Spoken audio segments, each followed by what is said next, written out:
বন্ধুরা, আজকে আপনাদেরকে আমি যেই বিষয়ে বলতে চলেছি সেটি কেবলমাত্র একটি খবর না, সেটি অনেক বড় একটা সুখবর। কারণ এই খবরটি হলো আমাদের বহু দশক ধরে দেখা স্বপ্ন, যেটি বাস্তবে রূপ নিতে চলেছে। এখানে সবথেকে আনন্দের খবর হলো এই স্বপ্নটি সময়ের অনেক আগেই পূরণ হতে চলেছে এবং বলা হচ্ছে সময় থেকে 2 বছর আগেই এই স্বপ্ন পূরণ হয়ে যাবে। সেই স্বপ্নটি হলো পৃথিবীর তৃতীয় সবথেকে বড় অর্থ ব্যবস্থা হওয়ার স্বপ্ন।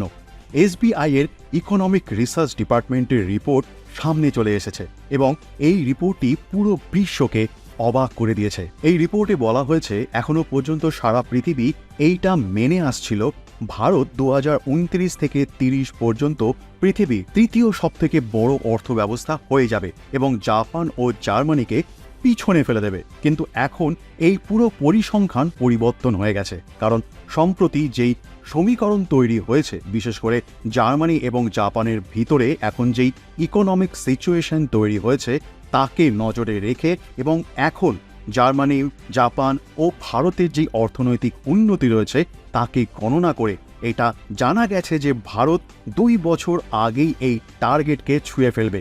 মানে 2028 পর্যন্ত ভারত পৃথিবীর মধ্যে তৃতীয় অর্থনৈতিক সুপার পাওয়ার হয়ে যাবে। এই বিষয়টা কেবলমাত্র এখানেই শেষ হয়ে যাচ্ছে না। এই রিপোর্টের মধ্যে এটাও বলা হয়েছে যে 2028 পর্যন্ত ভারতের মধ্যে দুটো এমন রাজ্য থাকবে যাদের জিডিপি $500 বিলিয়ন অতিক্রম করে যাবে।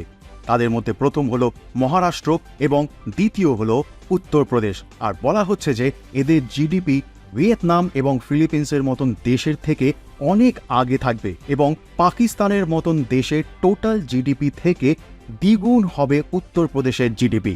এখন এখানে আপনাদের মধ্যে কিছু মানুষ বলবেন যে এটা তো কেবলমাত্র একটা রিপোর্ট, এটাকে জাস্ট এমনি পাবলিশ করে দেওয়া হয়েছে। কিন্তু না, এই রিপোর্টটি পুরো ইন্টারন্যাশনাল লেভেলে যথেষ্ট পরিমাণে সম্মান গ্রহণ করছে। তার পিছনের কারণ হলো এই রিপোর্টের মধ্যে প্রপার ফ্যাক্ট দেওয়া হয়েছে। রিপোর্টের প্রতিটি কথার পিছনে রিসার্চ রয়েছে। যেমন ইউপিকে নিয়ে যেই ফ্যাক্ট দেওয়া হয়েছে যে 2028 পর্যন্ত ইউপি $500 বিলিয়ন ইকোনমি হয়ে যাবে, তার পিছনের ফ্যাক্টগুলো হলো এই উত্তরপ্রদেশের মতন একটি রাজ্য যে এখনো পর্যন্ত পিছিয়ে ছিল, যেখানে কোনো রকম বড় ইন্ডাস্ট্রি তৈরি হতো না, যেখানে কোনো রকম ডেভেলপমেন্ট হতো না। সেই রাজ্যটি বিগত কয়েক বছরে এতটাই বদলে গেছে যে আজ থেকে ঠিক 6 দিন আগে উত্তরপ্রদেশ সর্বপ্রথম একটি রেভিনিউ সারপ্লাস রাজ্যে পরিণত হয়েছে। আগে হ্যাঁ, এবং এখন ইউপি সরকার নিজের মুখে স্বীকার করেছে যে তাদের কাছে এখন কোনো রকম পয়সার কমতি নেই। এটা ছাড়াও উত্তরপ্রদেশের যেই জিডিপি গ্রোথ রয়েছে সেটি সম্পূর্ণ ভারতের প্রথম স্থান অধিকার করে এবং কেবলমাত্র এটাই নয়, এশিয়ার মধ্যে যত দেশ রয়েছে এবং তাদের যত রাজ্য রয়েছে তাদের মধ্যে টপ 5 পজিশনে আসে।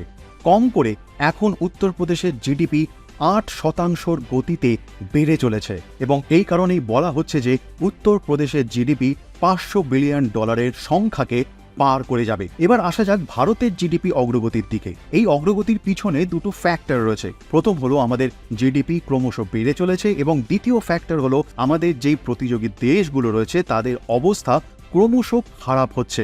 সবার প্রথমে আসা যাক চতুর্থ স্থানে থাকা জার্মানির কাছে। বিগত 2 বছরের মধ্যে জার্মানির জিডিপি 4.5 ট্রিলিয়ন থেকে 4.2 ট্রিলিয়নে চলে এসেছে।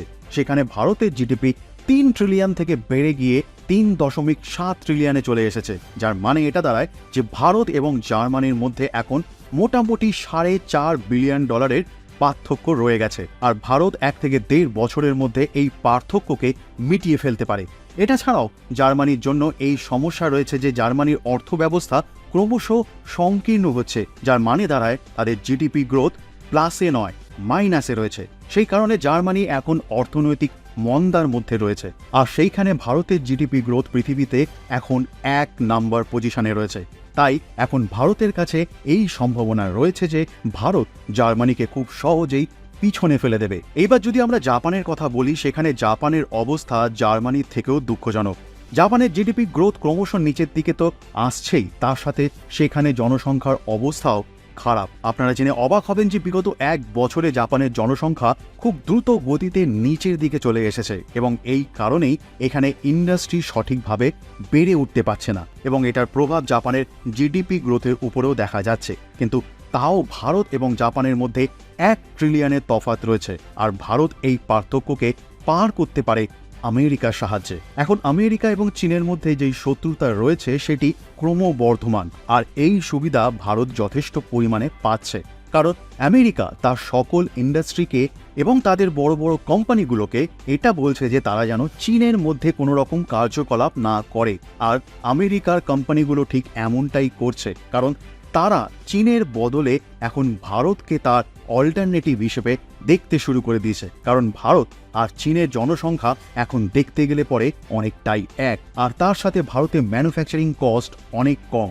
ভারত ক্রমশ একটা বড় মার্কেটে পরিণত হচ্ছে, তাই ভারত এখন আমেরিকার কাছে একটা সঠিক পছন্দের দেশ হয়ে উঠেছে। এই কারণে এই রিসার্চ রিপোর্টে বলা হয়েছে যে ভারতের জিডিপি গ্রোথ এখন ডাবল ডিজিটেও যেতে পারে। এই রিপোর্টের মধ্যে আরও অনেক পয়েন্ট দেওয়া হয়েছে, কিন্তু আপনাদেরকে এই আসল পয়েন্টগুলোই জানানো হলো। এই তথ্য সম্বন্ধে আপনাদের কি মতামত সেটা নিশ্চয়ই কমেন্ট সেকশনে লিখে জানাবেন, কারণ আপনাদের মতামত পৃথিবী পরিবর্তন করতে পারে। তার সাথে যদি আপনাদের এই তথ্য যথার্থ বলে মনে হয় তাহলে একটা লাইক এবং শেয়ার করে চ্যানেলটিকে এগিয়ে যেতে নিশ্চয়ই সাহায্য করবেন। চ্যানেলটিকে সাবস্ক্রাইব করে রাখুন এবং ফ্যাক্টের সাথে আপডেট থাকুন।